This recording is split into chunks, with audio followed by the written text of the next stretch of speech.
ตั้ง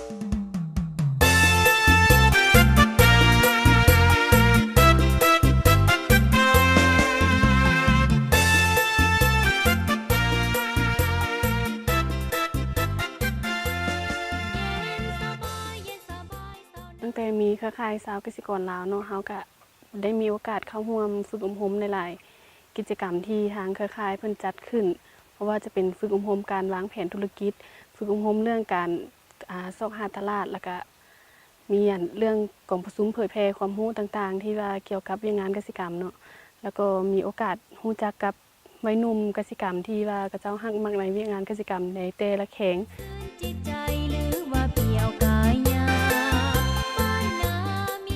หลังจากที่ได้เข้าเป็นสมาชิกเครือข่ายสาวเกษตรกรแล้วเฮามีการโทรประพันธ์กับสมาชิกเฮาที่ว่าอยู่ทางใต้ทางแข่งจำปาสักเนาะว่าเขาเจ้าส่งผักมานครหลวงเวียงจันทน์ในราคาเท่าใดเพื่อให้เฮาได้ราคาเดียวกันกำหนดราคาเองเพื่อบ่ให้แม่ค้ากดดันราคา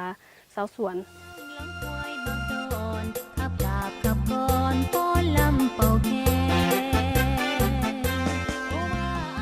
คือตะกี้เฮาปลูกผักเฮาก็ปลูกไปซื่อๆเนาะเฮาบ่มีการไล่เลียงเศรษฐกิจบ่ได้ฮู้ว่าต้นทุนเฮาค่ะเฮาปลูกนี่มีเท่าใดราคาแล้วได้กำไรเท่าใด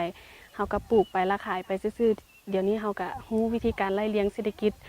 ไล่เลียงต้นทุนว่ามันถูกเท่าใดเพื่อเวลาเฮาขายเฮาจะได้ขายในราคาที่บ่หลุดต้นทุนของเฮาโดยคือกะหล่ำปีนี่1,000 ตารางเมตรเนาะเฮาจะใช้แนวพันธุ์คือ1ป่อง1กระป๋องคือราคา160,000 กีบแล้วก็ใช้ปุ๋ย2เป๋าแล้วก็ฝุ่น15 เป๋าซึ่งต้นทุนนี่ตกอยู่1,400,000แล้วต้นทุนนี่ตกเฮาไร่เฉลี่ยนี่ตกอยู่กิโลละ500 กีบซึ่งเวลาเฮาขายเฮาก็ขายในราคาที่บ่หลุดต้นทุนเฮาก็คือขายสูงกว่ากิโลละ500 กีบ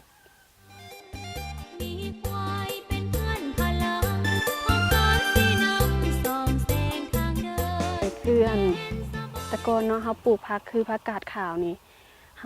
ฮาขายแต่ผักสดเนาะแต่ว่ามันมีช่วงบางช่วงที่ราคาลงนี่ราคาถูกหลายคือ 4,000 กีบต่อมื้อแต่ว่าช่วงหลังมาเครือข่ายชาวเกษตรกรลาวเพิ่นก็ได้ฝึกอบรมให้เฮาเฮ็ดวิธีการแปรรูปก็คือเอาผักกาดขาวมาแปรรูปเฮ็ดกิมจิแล้วส่งขายให้กับร้านซินดาดอยู่ในตัวเมืองแข่งเสียงขวางเนาะก็คือเฮาสามารถเพิ่มมูลค่าสินค้าได้หลายจากที่ว่ามื้อนึง 4,000 กีบเฮาสามารถมาผลิตกิมจิได้เป็นกิโลนึง 50,000 กีบโดยตะกี้เฮาก็เป็นชาวบ้านเนาะบ่มีความรู้เรื่องการเฮ็ดแผนธุรกิจการเข้าหาตลาดหรือว่าบริษัทต่างๆที่เพิ่นเก็บซื้อผักบ่มีความกล้าหาญเพราะว่าเฮาก็เป็นคนขี้อายแน่แล้วเวลาจากเครือข่ายชาวเกษตรกรลาวเพิ่นให้โอกาสเฮาเข้าร่วมฝึกอบรมต่างๆได้รู้จักหลายๆคนเฮาก็มีความกล้าหาญกล้าเว้ากล้าว่าหลายขึ้น